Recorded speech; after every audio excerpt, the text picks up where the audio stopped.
ہمیشہ کیش پہ بزنس کیا، نقد خریدا، نقد بیچا۔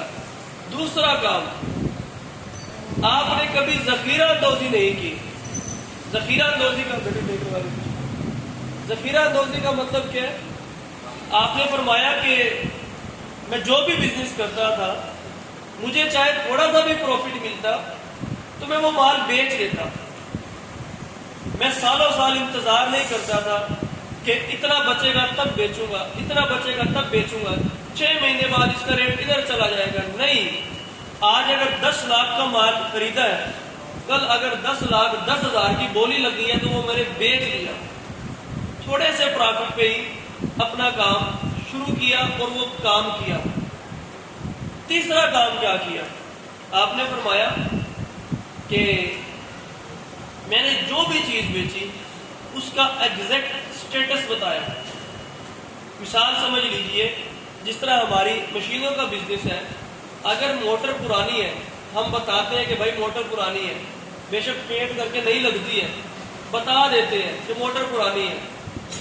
ہاں، کسٹمر کو تو نہیں پتا، لیکن اگر کسی پروڈکٹ میں کوئی نقص ہے تو اگر گھوڑے کا کاروبار تھا، گھوڑے کا دانت ٹوٹا ہوا ہے یا نیچے کوئی پاؤں پہ کوئی زخم ہے یا زخم تھا ٹھیک ہو گیا ہے، کوئی بھی نقص ہے تو بتایا کہ اس کے اندر یہ نقص ہے، اس کی وجہ سے اس کا ریٹ کم ہوگا یا زیادہ جو بھی ہے، وہ ایگزیکٹ سٹیٹس بتا کے بیچا، دھوکے 2 نمبری سے مال نہیں بیچا۔ تو یہ 3 راز ہیں۔ اگر ہم بحیثیت مسلمان صرف ان 3 نقطوں پہ عمل کر لیں، یقین کریں ہماری کامیابی کو دنیا میں کوئی بندہ نہیں روک سکتا۔ پہلا کام، نقد خریدے، نقد بیچے۔ دوسرا کام، ذخیرہ اندوزی مت کرے، تھوڑا سا پروفٹ ملے بیچ دو۔ تیسرا کام، جو ایگزیکٹ سٹیٹس ہے پروڈکٹ کا وہی بتائے کہ یہ چیز ہے۔ آپ نے سنا ہوگا، بہت مشہور واقعہ ہے، ہمارے نبی کریم صلی اللہ علیہ وآلہ وسلم جب اماں خدیجہ کا مال ملک شام لے کے گئے، راستے میں بارش ہو جاتی ہے، اوپر والا غلہ گیلا ہو جاتا ہے، نیچے والا غلہ خشک ہو جاتا ہے، لیکن وہاں تک پہنچتے پہنچتے پھر ہوا لگتی ہے، غلہ کافی حد تک خشک ہو جاتا ہے۔ عام بندہ پہچان نہیں کر پاتا کہ یہ غلہ خشک ہے یا گیلا ہے، لیکن جب ہمارے نبی کریم صلی اللہ علیہ وآلہ وسلم وہاں پر پہنچتے ہیں، پہلا کام کیا کرتے ہیں؟ دونوں کو الگ الگ کرتے ہیں، اوپر والے گلے کو ایک سائڈ پہ، نیچے والے گلے کو الگ کرتے ہیں، اور پھر اس کی بولی شروع کرواتے ہیں کہ اس کا ریٹ کم ہوگا، اس کا ریٹ زیادہ ہوگا۔ کم کیوں ہوگا؟ میں راستے میں تھا، بارش آئی، گیلا ہو گیا، تھوڑا سا وزن بڑھ گیا، ریٹ کم لوں گا۔ اس کا ریٹ پورا لوں گا، یہ خشک غلہ ہے۔ اس بنیاد پہ کام کیا، اس سچائی پہ کام کیا۔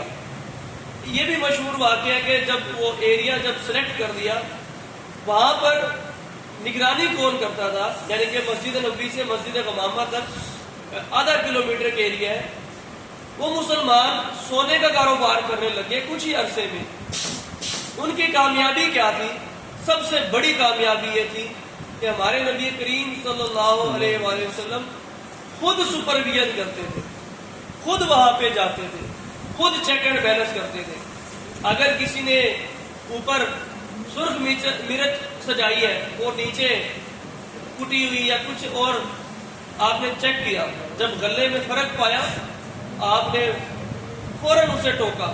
آپ گئے، جا کے دیکھا کہ اس طرح سے اوپر کچھ اور مال ہے، نیچے اور مال ہے، دکھا اور رہے ہو، نیچے کے کچھ اور ہے۔ آپ نے پوچھا، کیا سوال کیا؟ Are you Muslim? کیا مسلمان ہو؟ کیا جواب آیا؟ خاموشی۔ کیا جواب آیا؟ خاموشی۔ آپ نے فرمایا مسلمان یہ کام نہیں کر سکتا، stand up and get out. اگر مسلمان ہو تو یہ کام نہیں کر سکتا مسلمان کہ دکھائے کچھ اور دے کچھ اور۔ یہ یہودی کرتے ہیں جس کی وجہ سے تباہ ہو گیا، سونے کا کاروبار بھی ختم ہو گیا، یہاں پہ یہ کام نہیں چلے گا۔ اس قدر اسلامی اقدار تھی خود آپ صلی اللہ علیہ وآلہ وسلم چیک اینڈ بیلنس کرتے تھے. پھر ہم جب بزنس کرتے ہیں تو ہماری گردن کے اندر سریا آ جاتا ہے, بہت بڑی اکڑ آ جاتی ہے.